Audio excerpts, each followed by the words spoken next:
Well, I'm very pleased to be here today with these three extraordinary, wonderful people.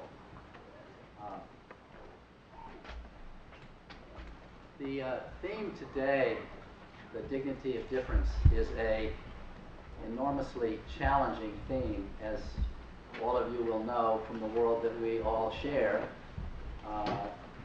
And of course, some of the conflicts that we see that appear religious are more political than religious and seem to have only a religious veneer. But some of the sources of conflict do have religious roots.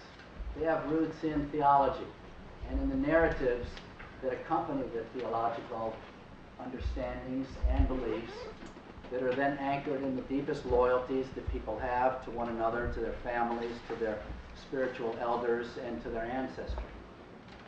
So the challenges of our more interdependent world is in part a theological challenge to those people who are deeply faithful within their faith tradition, who have to then try to come to terms with those elements in their theology that do not lend themselves readily to a world of interdependence and yet, let alone pluralism.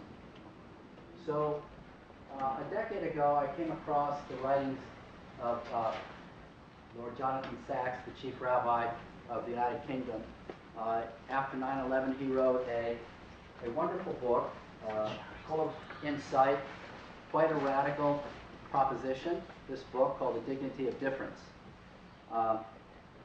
And it's his effort to reinterpret some of the anchoring understandings, theological understandings in Judaism that also to some degree provide an anchoring in Christian as well as Islamic theology, in order to provide a space, a theological space that understands the role of difference in the design of our world as a theological enterprise, as a divine enterprise, differently.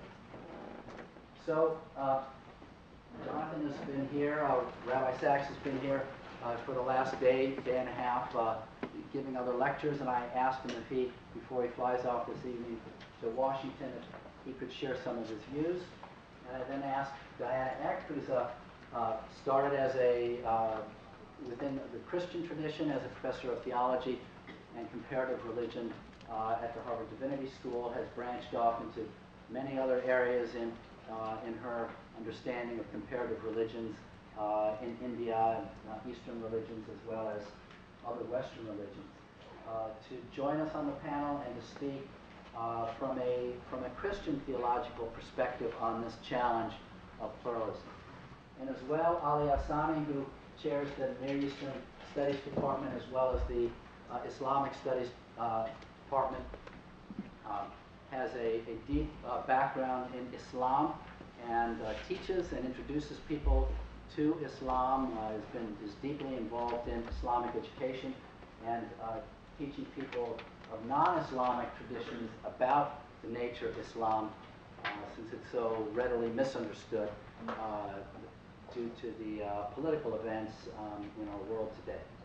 So I've asked Rabbi Sacks if he could go first and discuss the dignity of difference for 10 minutes or so, maybe a little bit longer, and then I've asked Diana to share her understandings and her commentary, and then Ali to follow and add his. And then after the three of them have spoken a bit, I hope to orchestrate a bit of a conversation amongst them, and as well as some discussion with you. We have a little more than an hour. Because of various other commitments, we're going to have to stop just before 4 o'clock, probably about 10 minutes, 5 minutes before 4. So with that, Rabbi Sacks, if you can sit or stand, whichever you're more comfortable. That probably does come out. Yep, it's alive. Ron, friends, it's a privilege to be with you in this extraordinary center. A privilege to be sitting between two such great scholars, to Diana and Ali. It's an enormous privilege. And of course, it's a fascinating story. The role of religion in conflict resolution has been patchy, to say the least, in the course of history. In fact, Judaism is rather better at conflict creation and conflict intensification than conflict resolution. I love the story about the rabbi who attempted to bring peace between two members of his congregation who had been not on speaking terms for 25 years. He waited till the holiest night of the year, called Nidre night, on our Day of Atonement, and went to each of them and said, you know, today is the day that you ask God to forgive you. Isn't it time you forgave one another? And somehow the intensity of his words struck a chord in both people's hearts, and they met in the middle of the synagogue and they shook hands, and one said to the other, I wish you all you wish me. The other one turned to the rabbi and said, you see, again he's starting with me. So, you know, when it comes to religion, you have a lot of difficulties to contend with. So here is the story of the dignity of difference. The idea was conceived at the end of January 2002, when, if you remember, 2002, the World Economic Forum was for 1 year moved from Davos to New York in sympathy with New York after 9/11. And so the Archbishop of Canterbury and I, and leading imams from the Middle East, and gurus from India, etc., went to Ground Zero to pray together. And standing there, never have I been more aware of the two faces of religion. Its power to harm and its power to heal. Its power to, well, as you know, hence the terrible statement of Jonathan Swift, who said we have just enough religion to make us hate one another and not enough to make us love one another. And therefore, you know, I suddenly realized that religion is like fire. And fire warms, but it also burns. And we are the guardians of the flame. So I decided then and there at the end of January to write a book as a Jewish approach to reconciliation and making space for the other, to be published on the first anniversary of 9/11. And it was written very fast. It was published on 9/11/2002, and it proved to be intensely controversial. In fact, it almost got me excommunicated, which made it rather useful to be chief rabbi, because I'm the one who decides.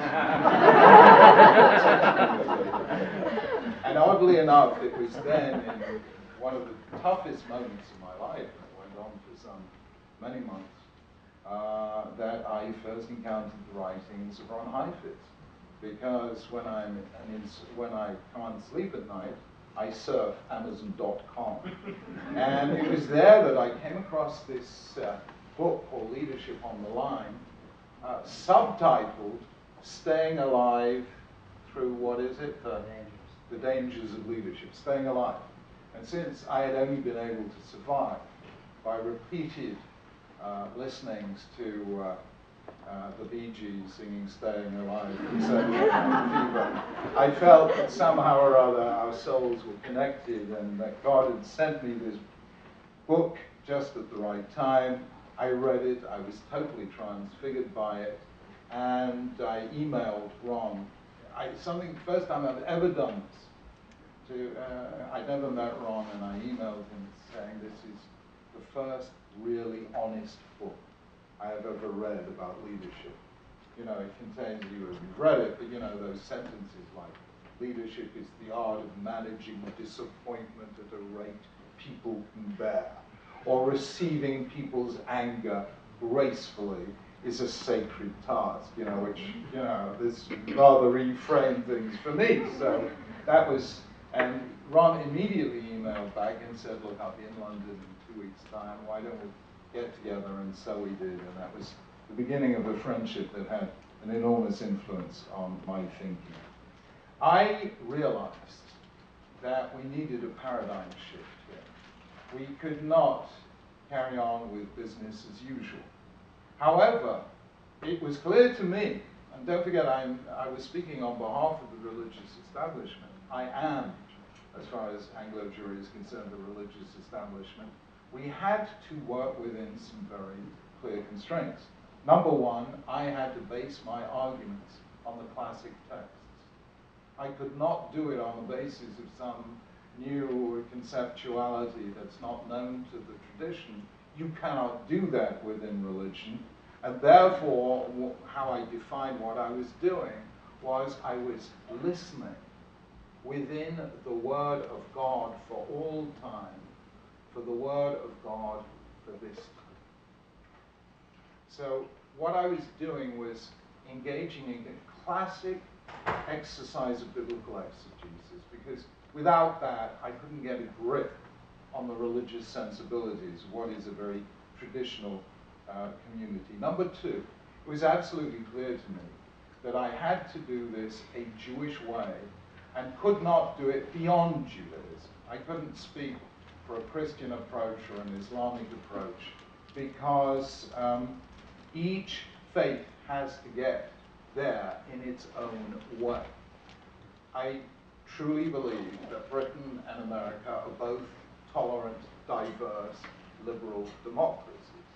But America is a republic and England is a monarchy, and I'm sure you all wish me to send congratulations to Her Majesty at the prospect of her first great-grandchild, so we will wish her Mazel Tov. America is based on separation of church and state. England has an established church. I learned from my satellite navigation system that if you know where you want to get, there's more than one way of getting from here to there. So there's an English way, there's an American way, and I believe that there was a Christian way, an Islamic way, but I could only speak for the Jewish way. And third, let us use all those classic resources to invoke a response to faith. What happens to faith when it finds its certainties are shaken? That's the big thing. Does it become defensive? Does it retreat behind high walls? Does it become extremist, fundamentalist? And so I was constantly invoking Psalm 23, though I walk through the valley of the shadow of death, I will fear no evil, for you are with me.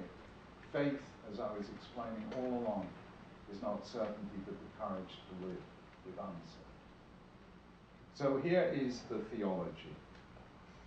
Judaism has a unique dual structure. It is universalist and also particularism. And I put this in the most simple, self-evident, but paradoxical way. The God of Israel is the God of all humanity, but the religion of Israel is not and was not intended to be for all humanity. So God makes two covenants, one with all humanity in Genesis 9 through Noah, one with a particular section of humanity in Genesis 17 with Abraham and his descendants, further clarified in Exodus 19:20, the Sinaitic covenant.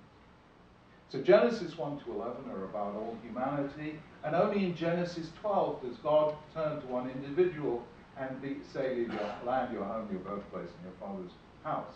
So what caused this sudden shift from the universal to the particular? The particular appears for the first time in Genesis 12, and therefore the answer had to lie in Genesis 11.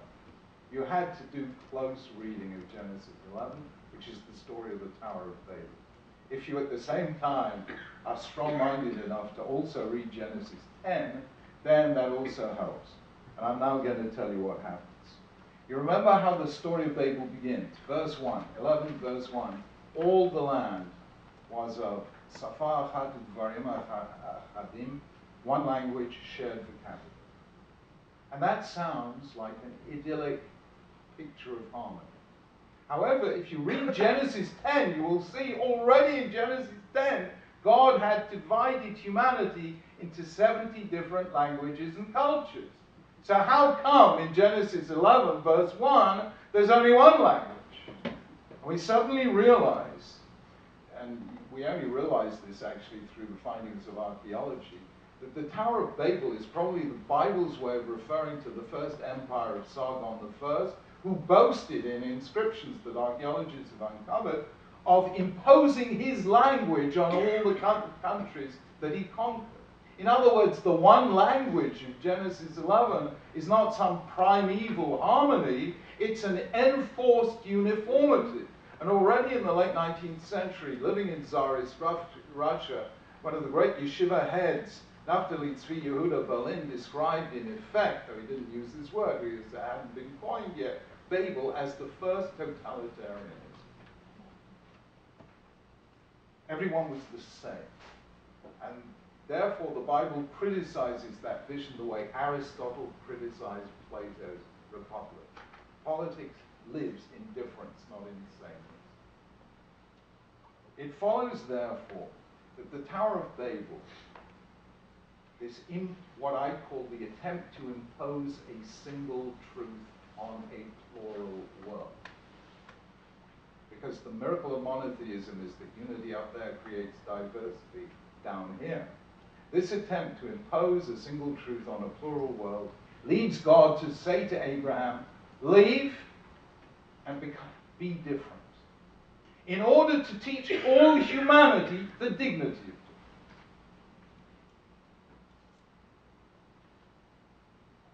And that had huge implications. It universalized particularity. I road tested this idea because it was quite radical. I road tested it on the National Union of Students in Britain, whose leadership I know. So that's not the Jewish students, it's the general student body. They loved it. And every time I gave a little class on this, I saw the Muslims and the Sikhs and the Hindus walking a little taller. Why? Because I could see them thinking, we always knew we were different, but we always thought that was a bad thing. Now here's the chief rabbi telling us it's a good thing.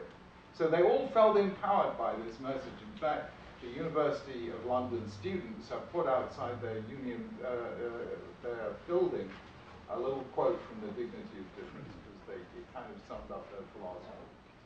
The sentence that says, because we're all different, we each have something unique to contribute. If that is the case, then the religious life is built on a delicate counterpoint between our commonalities and our differences. If we were completely unalike, we couldn't communicate. If we were all the same, we would have nothing to say.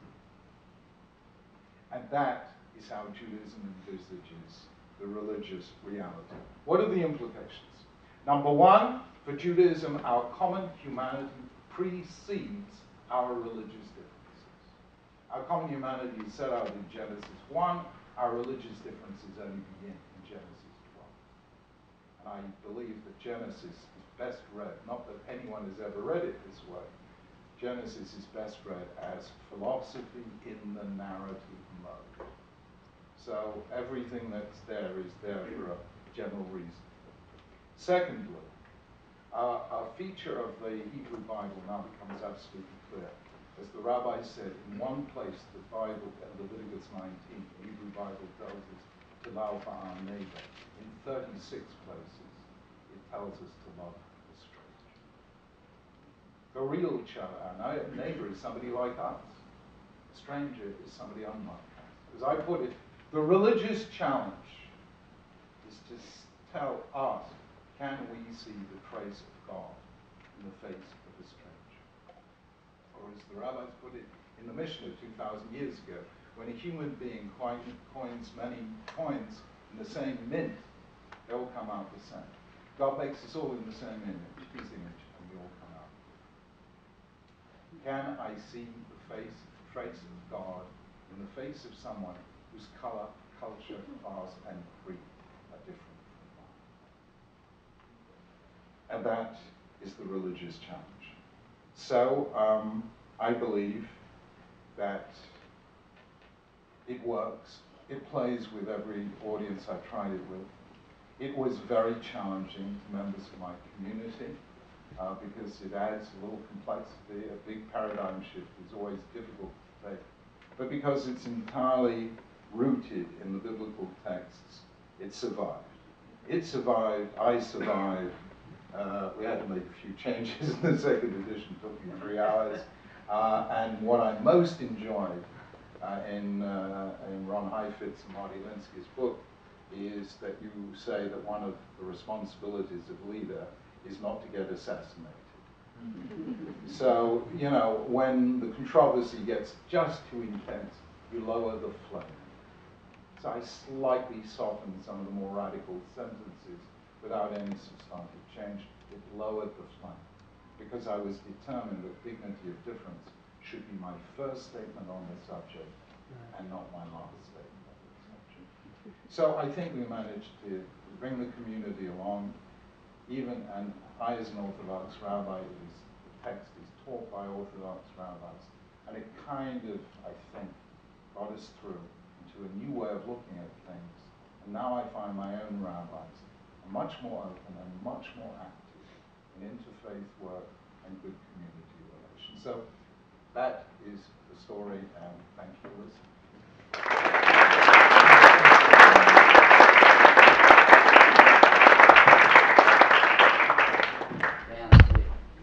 That's okay. What a great pleasure to be here. I think about these questions as a Christian, also as a scholar, and also as a citizen. And the question of pluralism is really the question of difference in all of those areas. Pluralism begins with difference and is not really about handsome hand-holding of people who are alike. And it's a great pleasure to be here because I've assigned Jonathan Sacks's book, The Dignity of Difference, in my class on world religions today, in which what we do is explore how people in different religious traditions look out upon the world of difference that we live in today and account for it from within the resources of their own faith. And that is something that I do as a Christian. I'm very, very happy to have this book of Rabbi Sacks, but there are others as well who work on these questions out of a Jewish vocabulary and a Jewish situation, and Muslim, and Buddhist, and Hindu.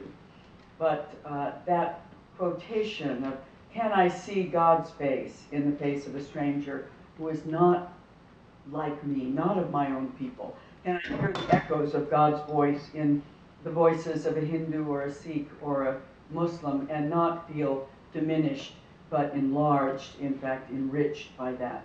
That really is the challenge of our time. And I come to this as a scholar.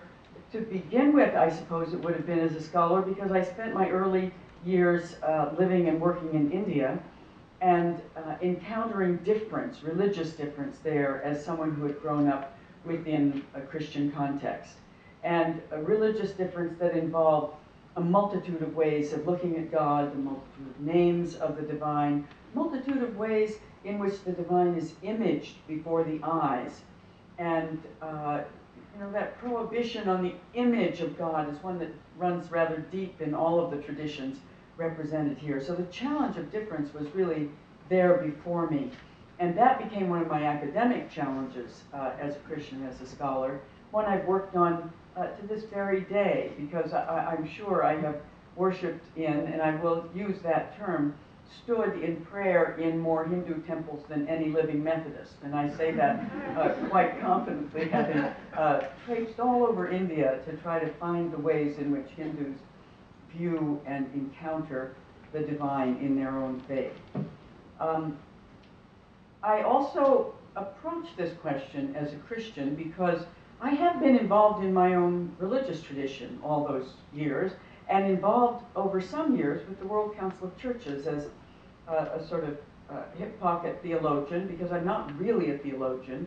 Really, I'm an historian of religion, but someone who helped that world body through its various churches wrestle with this very question of how do Christians live in a world of many faiths, where Christians have over the many years been seen largely as a mission-minded group who have traveled in the entourage of empire and have created mission churches that seem to be inhabited largely by people who wanted to speak rather than to listen. And that's something to overcome. What is it in our own Christian faith that insists that the neighbor, the stranger, is an integral part of the humanity that we share and of the providence of God? And so wrestling with those questions as a Christian has also been really interesting. I think of the little story that a Jewish writer, Chaim Potok, tells in his novel, A Book of Lights, in which he's talking about a Korean a rabbi who travels from the New York area to Korea during the war, and he and another friend take a break and go to Japan, where the two of them are standing before a temple or a shrine of some sort and seeing a man sort of bowing, nodding, eyes closed in prayer. And the rabbi turns to his friend and says, "Do you think our God is listening?" And the friend says, "Gee, I don't know, I never really thought about that question before." And the rabbi says, "Well, if not, why not? And if so, then what are we all about?" So that question, I mean, that is really, to my mind, an important theological question. Is our God, the one we call God, listening to the person who is seemingly in a posture of prayer, what we would call prayer, who knows? But what would that mean, the creator of heaven and earth and all that is within it? Not to be listening to this man who is deeply in prayer. This is not really a question about God's ears to a great extent, but it is a question about our regard for humanity. So if not, why not? And if so, then who are we? What kind of people are we who have claimed the presence and the ear and the attention of God so exclusively? Now, actually, one of my Jewish friends always said, you know, that's not really a good story. A rabbi would really say, "Why is God listening to him? He never listens to us." But the issue is we have different answers to that question, and there have been, as we perfectly well know, exclusivists in the Christian tradition who have said, no, you know, the angle toward God, the ears of God are bent toward those who pray in the name of Jesus Christ, etc., etc. And that certainly is an image that is reinforced by many Christians in the world today. There are others who say, have a more inclusive approach, who would say, no, of course, God, the one we call God, is listening to this person at prayer, but it is our God who does the listening, whatever we mean by God. And the pluralist that really recognizes what Rabbi Sachs calls the dignity of difference really sees God, whatever we mean by God, as beyond this realm. That we, in fact, have much to encounter about the one we refer to as God by listening to those who encounter differently. That is enriching to us. Enriching not only for our understanding of humanity, but enriching to us in our theological understanding. Now, these issues, these are not just abstract theological issues that don't matter to any people except those who study them in Harvard Divinity School or elsewhere. These are issues that really fundamentally shape the ways in which we regard our neighbors and the strangers whom we encounter in the world. And they play themselves out in so many areas that are perhaps political, but interpersonal as well. I think of my student, Carl, a few years ago, who was roomed in his freshman year with an Orthodox Jewish boy. Carl was a Methodist also, he was from Alabama. And he observed that his roommate got up every morning before he did and prepared himself for prayer and prayed in the room in a way that he, as a young Christian man, had never seen before. And that astounded him. And they gradually became very close friends and shared holidays at one another's homes.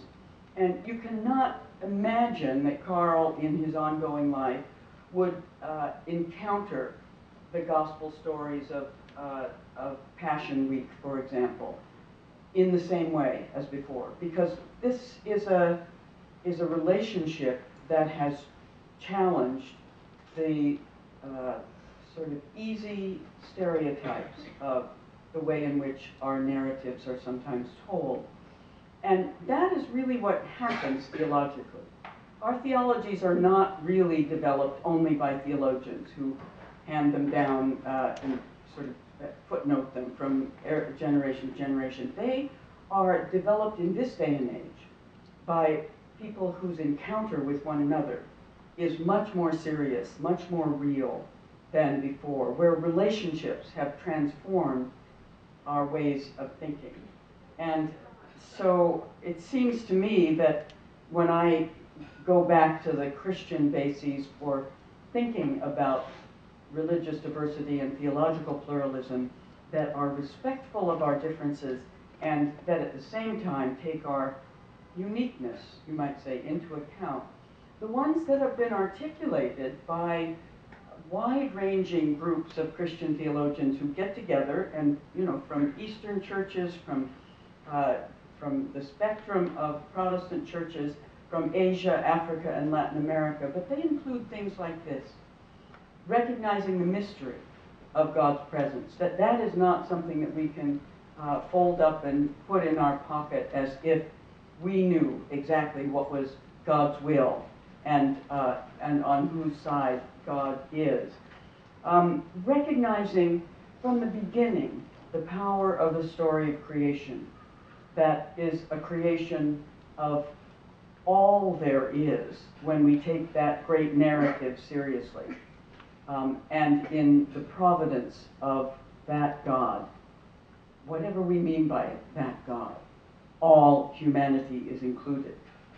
The issue of hospitality, and hospitality toward the stranger as well as the neighbor, one of the fundamental issues of the Gospels, the hospitality toward others, and the number of people who are exemplars of that kind of faith and hospitality in the gospel stories of Jesus are endless.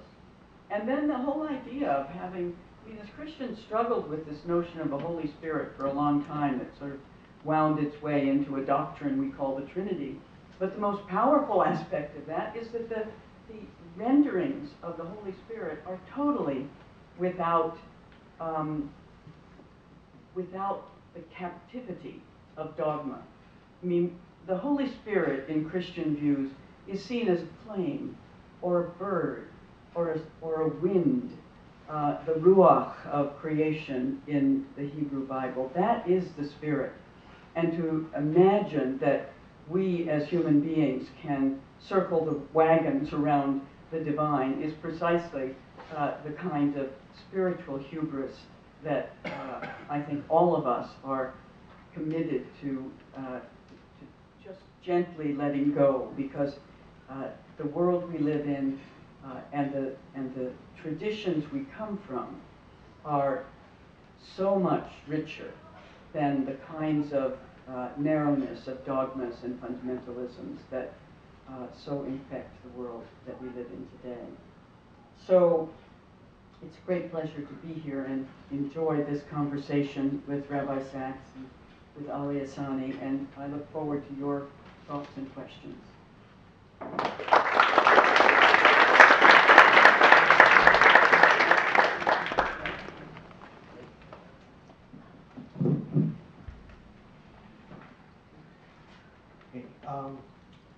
I'm again delighted to be here and honored actually to talk at this forum, with Rabbi Sachs and Diane Eck, my teacher, and also a mentor in thinking about these issues of pluralism. I want to share with you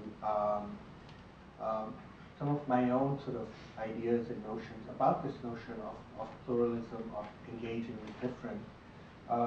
Based really, I think, first on my own sort of experience as growing up as a Muslim. I was born and raised in Kenya in a devout Muslim family, but also as a scholar of Islam who teaches about Islam in a Western context, and often has to deal with issues of stereotypes and misrepresentations of the tradition, tradition being sort of seen in a monolithic way and so on, for people who are trying to understand it but are not able to overcome the walls of difference, that ignorance about other people's religious traditions raise it. So, and helping people to climb those walls and look on the other side and see, well, it's not so different as you think it is. Anyway, so as part of that, I should say that in terms of my own ideas about this, I think the stimulus for all of this came about after 9/11, actually, the response to 9/11. So I guess that's the big difference. And in this case, it was very personal for me because I'd always sort of taught, born, and raised to think about Islam as a religion of peace, caring for your neighbors, and so on and so forth. And then this terrible event happened, and taking our Muslims. So first I said, okay, there were Muslims who did this, but well, they weren't really guided by their faith. This can't be Islam. It's not the Islam that I know. But then I started to realize, well, actually, it might not be the Islam that I know, but maybe it's an Islam that it was their interpretation of Islam. So really, this dilemma that I had to confront between how a religious tradition, or in its text, can be used to promote peace and respect and understanding, and at the same time also be used, in this case, for intolerance, exclusivism, violence. What creates that tension within a tradition? So in a certain way, I started to think about, if my reading of the Quran is that the Quran is a pluralist text, how and in what circumstances does the pluralism in the Quran is overshadowed by exclusivist and intolerant reading? What causes that? And one, of course, idea that comes straight to my mind as to what causes this pluralist, the pluralist message of the Quran to be overshadowed by this intolerant and exclusivist is people's interpretation of Islam that are hegemonic, and that very much are driven by hegemony, not just in political terms, but I think also in religious terms, like we're the superior religion.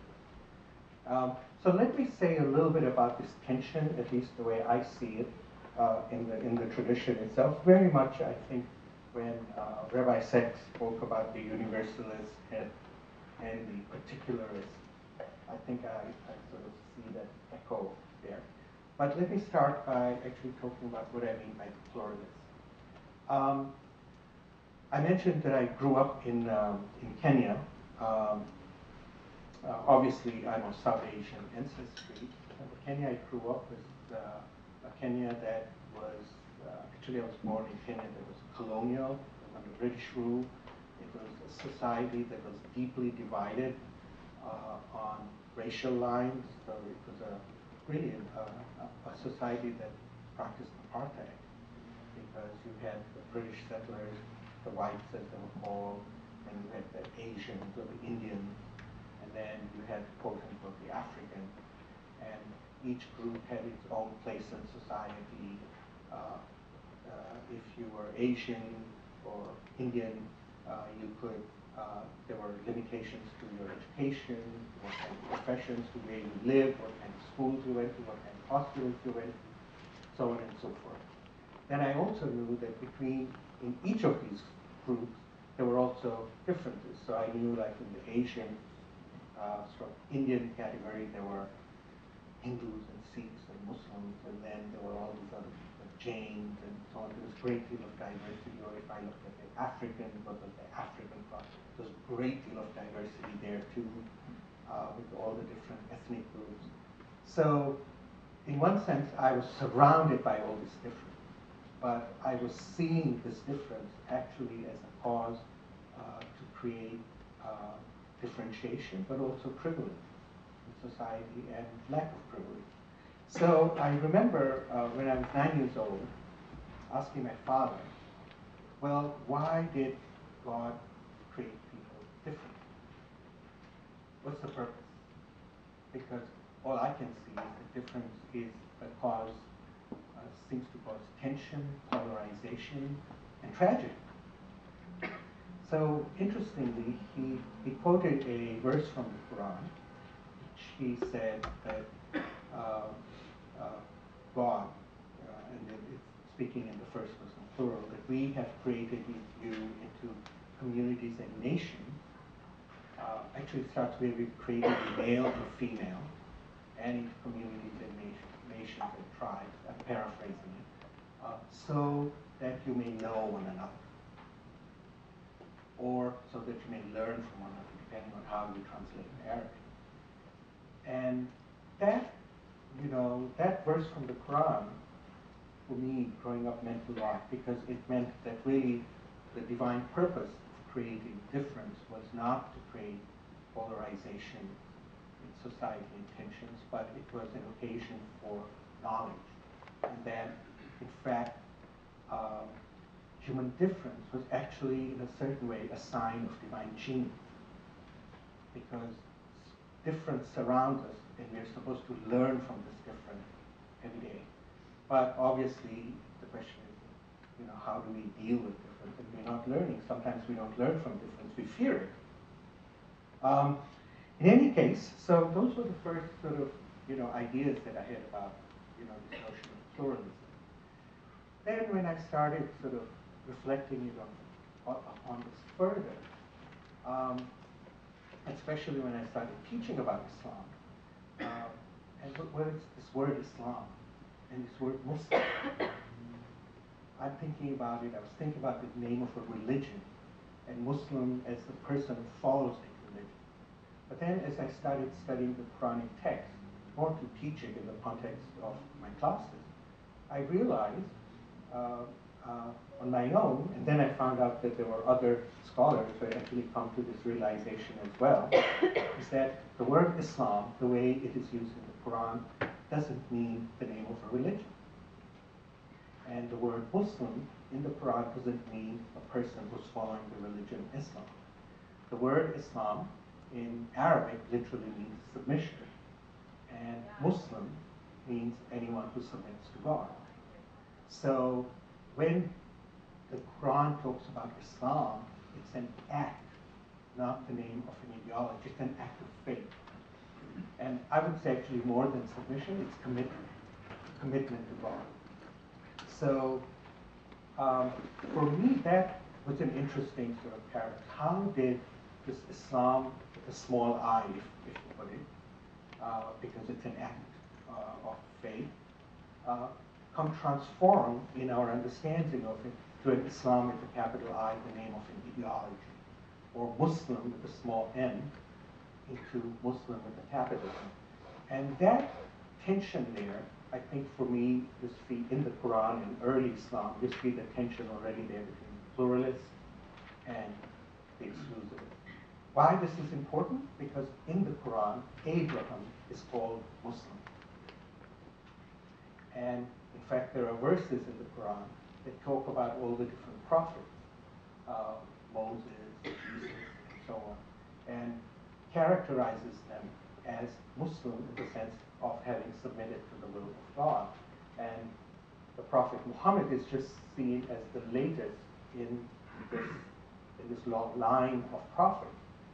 So this important sort of realization that in the Quranic text, there are what I would say the seeds for a theology of pluralism, of not exclusive pluralism, and recognizing that in fact God has sent the same message to different people, different cultures, different nations, and so on.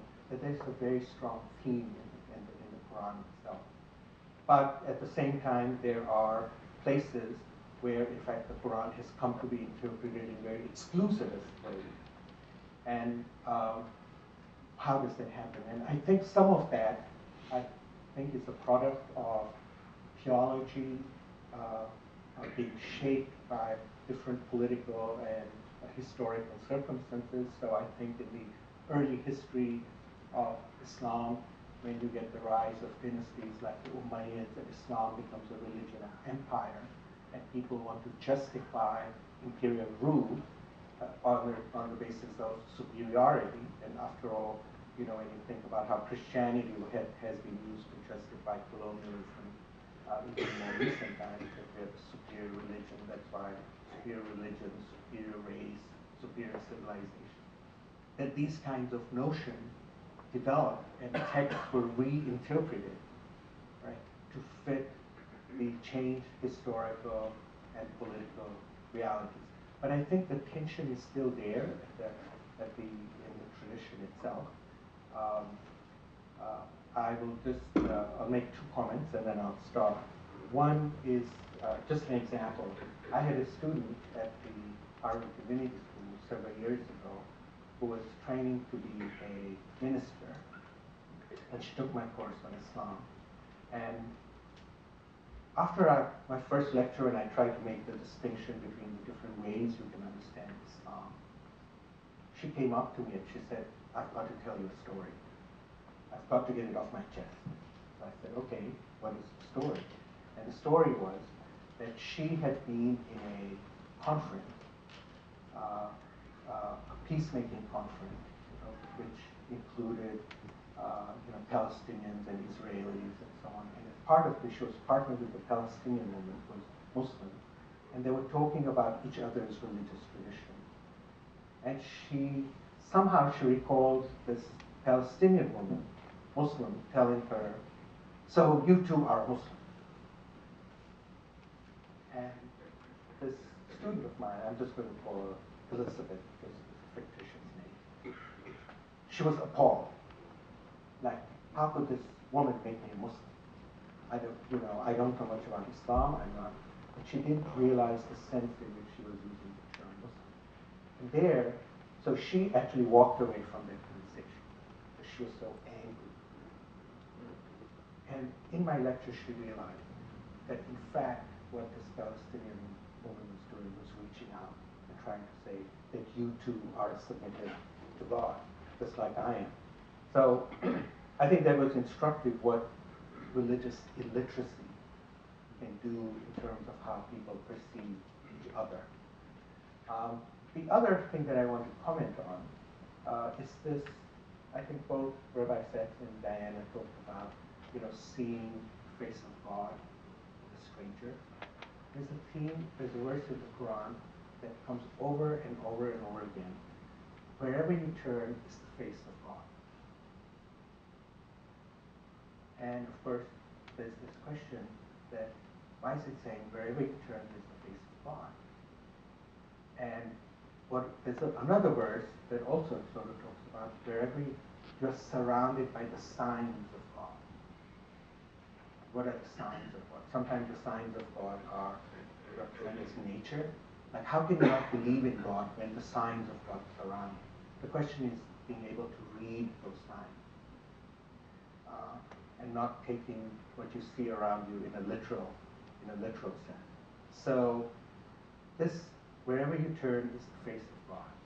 It's a very interesting sort of concept there, again tied with this idea of looking at different, engaging with different, and understanding different.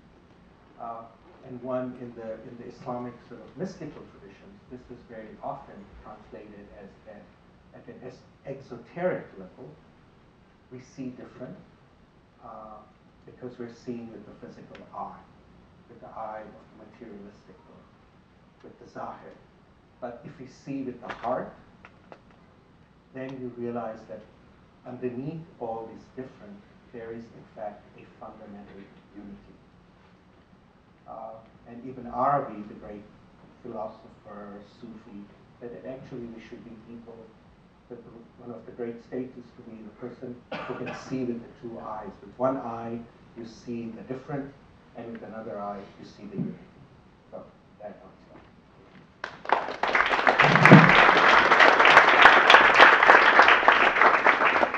Thank you so much. I want to open it up in the few minutes that we have for general questions, but I'm going to take the prerogative as moderator to pitch the first question. And first question is actually, I'm going to try to make it as hard a question as I can make it, because you're all such good-hearted people. But we wouldn't be having this conversation if there wasn't also deep somewhere in each of your theological traditions a notion of having accomplished the final truth, where where the other is just taken a mistaken path, and maybe we tolerate them, maybe we stay out of trouble with them, but they're not really very interesting. And certainly one might even achieve a respectful tolerance, but that's not quite the same as a delightful curiosity.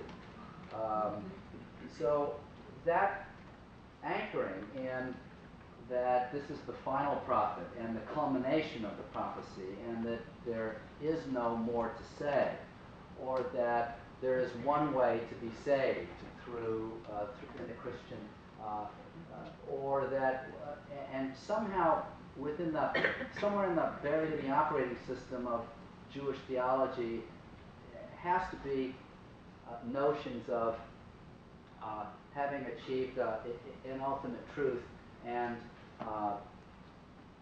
being a light unto the nations is to then in a almost might be understood in a similar way that out of love a Christian or Islamic missionary would go try to share their wonderful message, their wonderful divine inspiration with others, even if it means talking more than listening. And to this moment right now, you have missionaries of all sorts of both Islamic and Christian sorts competing for market share, wiping out lots of indigenous religious traditions, which must be steeped not just in an imperial impulse, but it's also steeped in a sort of theological imperative of a loving impulse, even if you would consider misguided. So I guess my question to each of you is, what's on the other side of your point of view theologically? Who are you fighting with within your own tradition? What's their argument that would say, boy, this is nice, poetry, but when it really comes down to it, it's just really too bad that everybody's going to hell except those who, or it's Christianity is just a wrong, interpretation of outcome of Jewish prophecy, or that any later prophet is just blasphemy and should be killed. So, tell us more about how you wrestle internally with your own people, with your own theology, with those, so that we can understand the nature of that internal theological debate. Well, I would say Christianity is the worst at it, so maybe I should start. Because it is true, in teaching to think about issues of pluralism, one of the first realizations is that the pluralism or the diversity, if I understand pluralism to be the encounter of difference, but for many, diversity really doesn't get to much encounter. There's a lot more standoff than encounter. And I think it's true. In the Christian tradition, there are many, many different streams of interpretation from some of the most exclusive, the narrow gate people, the one way. I'm not even a Christian. As a Methodist, too liberal, too open to the impulses of the dangerous impulses of the spirit, as we Methodists sometimes are. So, this is really the question. I mean, how to encounter that. But, there was that flap right after 9/11 when there were those who felt that even though there was that great sort of coming together of interfaith service in Yankee Stadium for the very people who were the bereaved, that the fact that the Missouri Synod Lutheran pastor stood on the same platform as the Muslim and the Hindu and the Sikh was a travesty, and they tried to excommunicate him because these things are not on an equal footing. And I think this is a really serious issue, maybe the most difficult. it certainly is one that within our traditions we argue about. Within Christianity, we argue about because this is a very deep rift. I mean, I will never forget. I used to go to these mission conferences when I worked with the World Council of Churches. I was on their dialogue end of things, and I felt that it was the mission, God's mission in the church, to be in relationship and dialogue with our neighbors of other faiths. And you know, that didn't mean not sharing whatever I consider the good news of the gospel of Christ to be, but recognizing that there is a witness that the other has to bear to me also, that this is a two-way conversation. And there are people who don't see that. And I'll never forget a reporter from one of the very evangelical German radio stations sticking a microphone in my face and saying, well, yes or no, is there more than one way to Christ? Or one way to salvation, yes or no? And I said, you know, I'm only a Harvard professor. I can't actually answer that question. That's a way above my my pay grade. But I think that is the people want, you know, something sort of easier to understand. And this is not easy to understand. This is within the realm of the complicated and beautiful mystery of God and the sorts of things that Rabbi Sachs has described as the not just the fact of our differences, but the dignity of those differences in the eyes of God, if we're to be as bold as to use that language. But that's a tough question, because my tradition hasn't done well with it. It really is a tough question, and the way of seeing this is quite simple. In late August of 2,000 religious leaders gathered in the United Nations for a very modestly entitled Millennium Peace Summit. And you can see how incredibly successful we were, because only a year later we got 9/11. So, you know, clearly our prayers, he wasn't listening exactly. Everybody prayed too long, and it was like a, you know. It was beautiful. And I also discovered the hardest audience in the universe to speak to is religious leaders, because they can give sermons, but surely to goodness they can't take them. And so here is what happens. You gather together people of goodwill, and every single one of them, without exception, speaks in favor of peace and gives you the proof texts from her or his religious tradition endorsing peace. And then you discover that the people who actually make peace or take risks for peace get assassinated. And we have to reckon with that fact. There is nothing harder in this world than making peace, and yet everyone declares themselves in favor of it. Why? Because it is almost invariably peace on my terms. So actual peacemaking means peace on your terms, or at least making space for your terms, not just mine. And that is why the peacemakers get assassinated, because they are seen to be disloyal to their own tradition. Now, just as I said, there are different ways. There's a Jewish way, a Christian way, and a Muslim way, or maybe multiples of each of them, to reach towards tolerance and making space for the other. So we each have different difficulties to contend with. And Christianity, as a historically conversionist religion, and Islam as conversionist or at least expansionist religion, Judaism is not a conversionary religion. We don't seek to convert anyone, because we believe profoundly that the righteous of all nations have a share in the world to come. So that is not our difficulty. What is our difficulty? The answer is our acute sense of vulnerability and fear. Don't forget, here are Jews who, in the course of many centuries in Europe, the treatment of Jews in Europe by the majority added these words to the human vocabulary: expulsion, forced conversion, inquisition, auto da fe, public disputation, ghetto, pogrom. And then came the Enlightenment. And now we're going to move into a new world of scientific rationality which will banish all the prejudices of the past. And in that world, in the epicenter of enlightened, scientific, cultured Europe, of Bildung and Sittlichkeit, there emerged in 1879 a new phenomenon that was, in 1879, given a new name, called anti-Semitism. The word only dates from 1879, coined by feminist Wilhelm Marx. And that sudden crashing realization that all our hostilities in the past hadn't disappeared at all.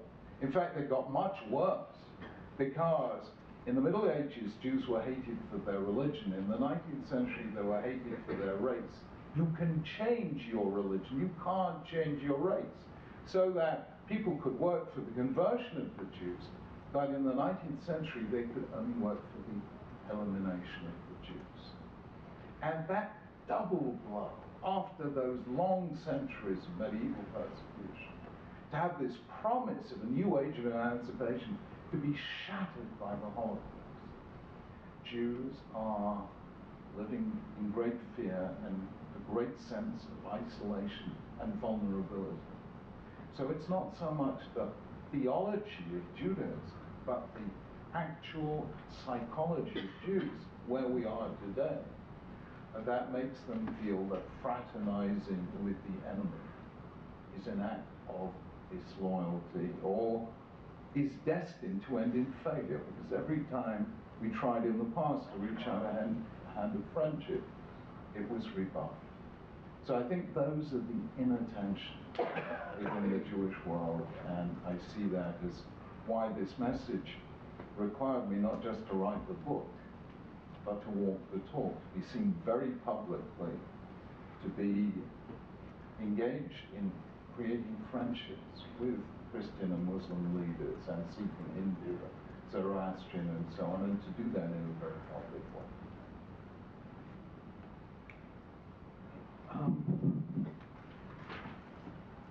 I think in terms of the Islamic case, I think there are two factors that seem to affect this issue of engaging in difference. I think, as you know, there are many different interpretations and formulations of Islam, much beyond, I mean, we talk about Shia and Sunni, and that's just, you know, at the surface level. There are many different types of Sunni, and there are many different types of Shia, and so on.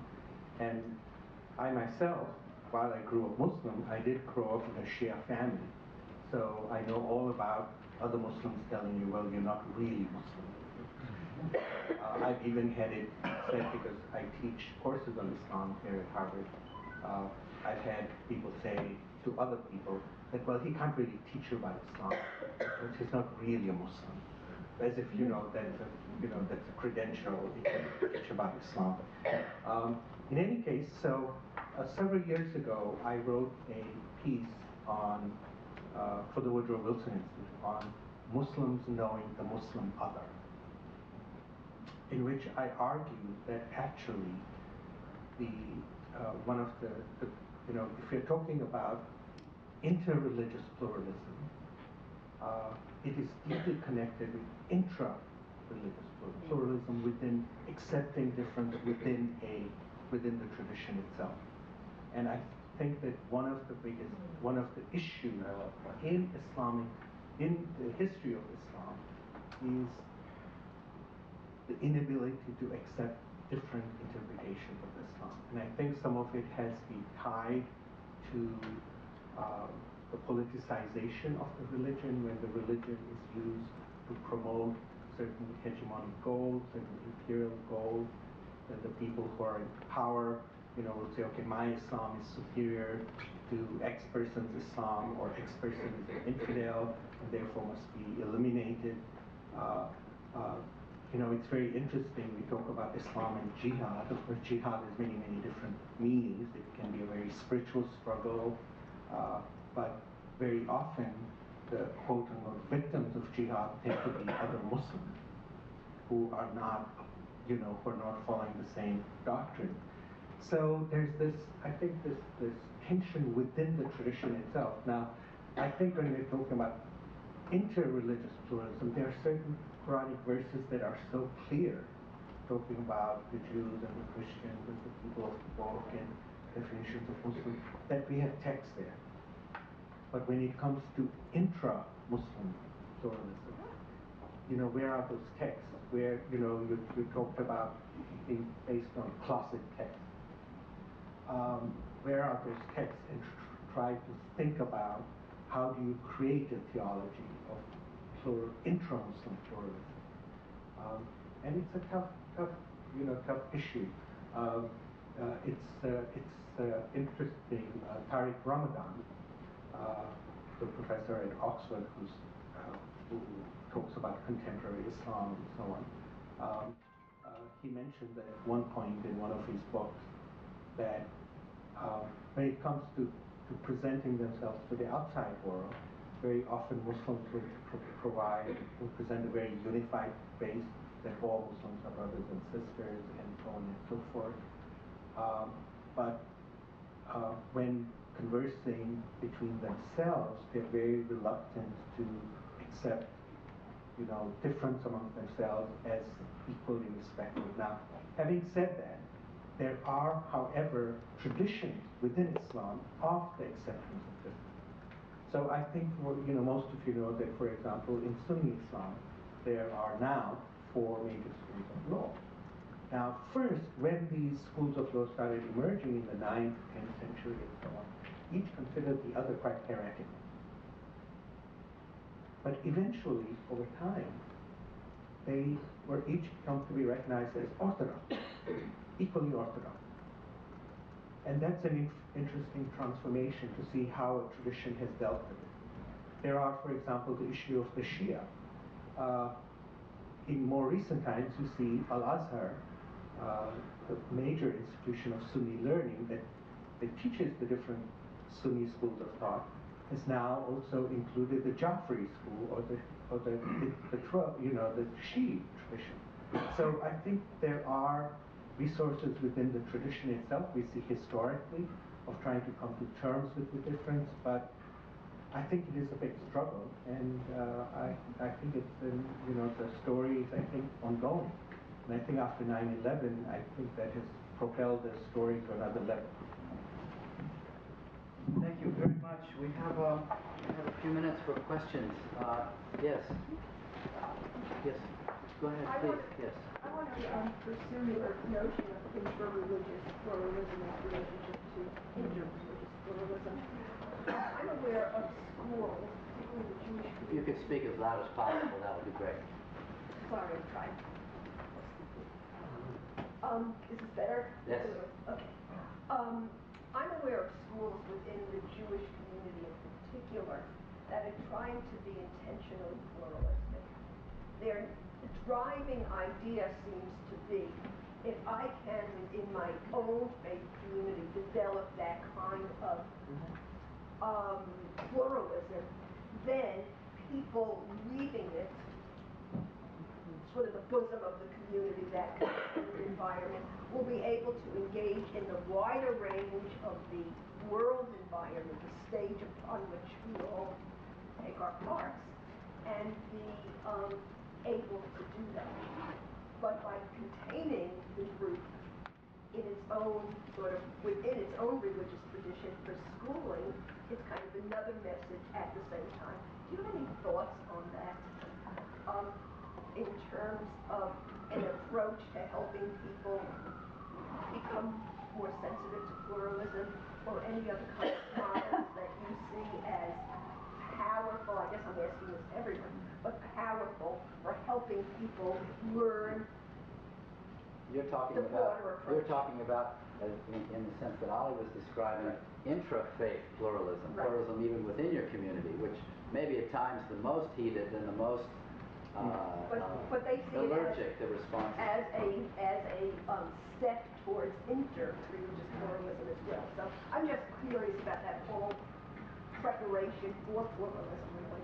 Yeah, I mean, I think it might, yeah, I mean, I think, I know that the traditions in Islam, schooling in Islam, that actually teach children not only just this notion of that, well, if somebody calls themselves Muslim, they're Muslim, and it's not your business to judge, it's left to God.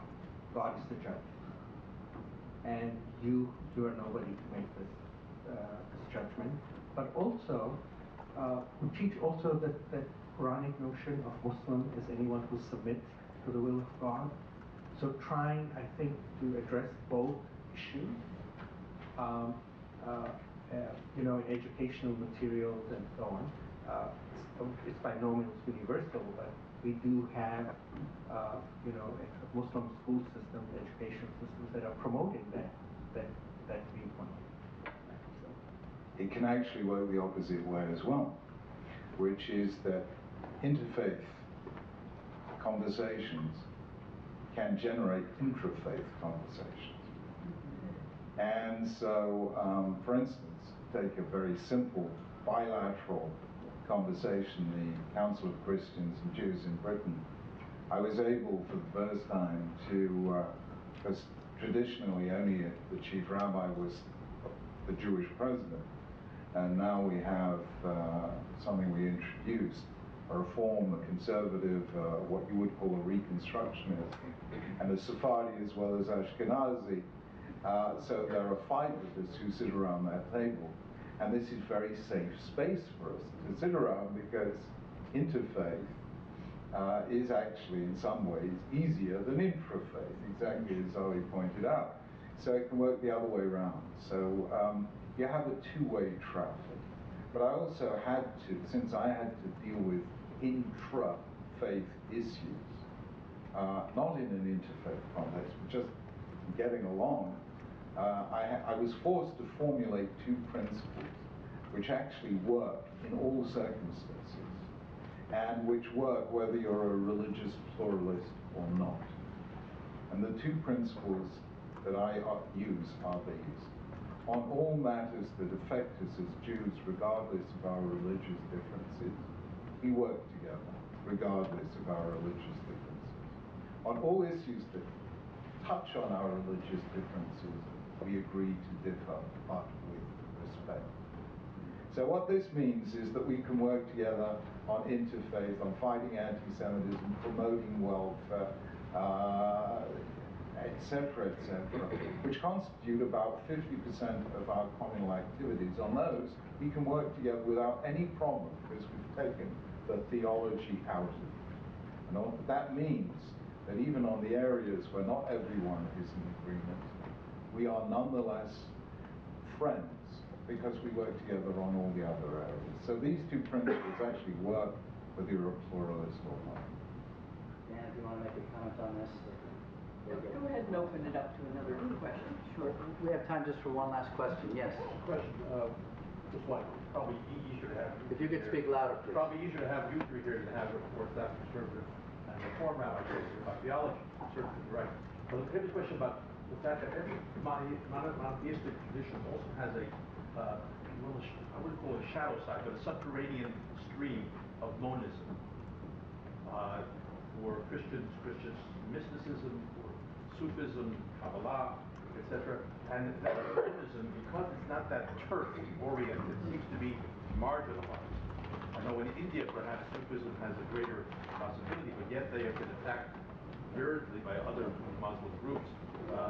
Mysticism is seen as something, you know, non-mainstream and maybe influenced by the East, and that's also a problem, even though Thomas Merton tried to change all that. And again, Kabbalah is seen as something that has been popularized to such a degree that it doesn't have any substance, and in tradition, one had to be of the elite in order to engage in it. So I'm wondering, where's the role of monistic thinking within all of these different traditions, and can that be a path, perhaps, as well to bring people together?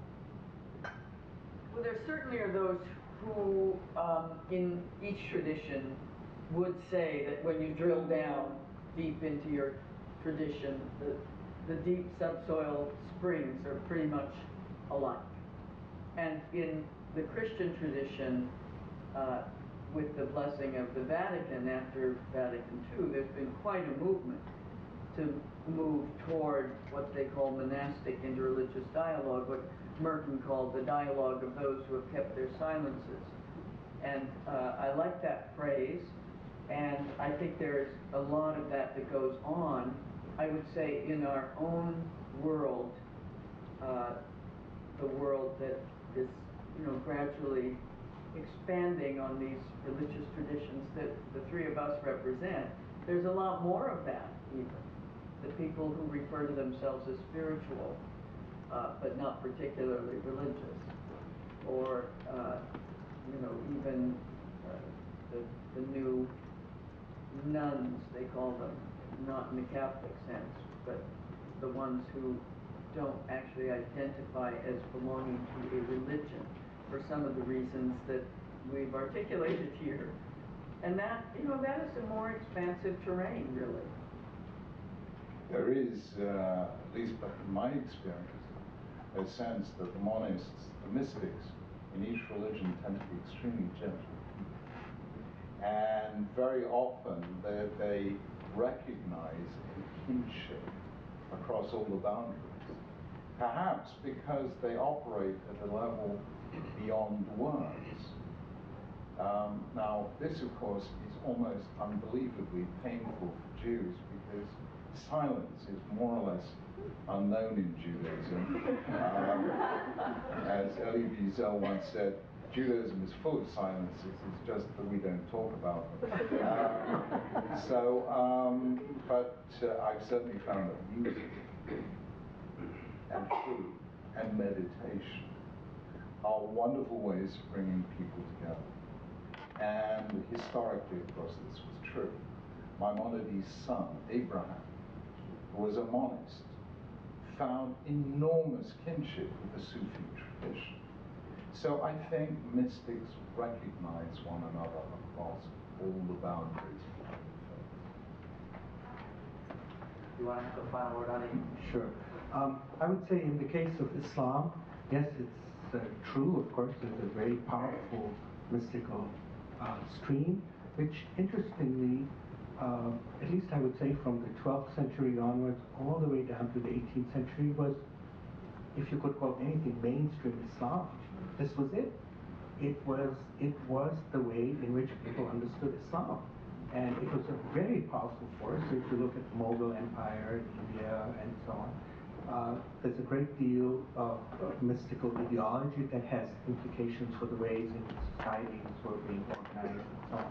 But having said that, I would say there is, in the history of Sufism, formulations of Sufism that can be just as, intolerant or political.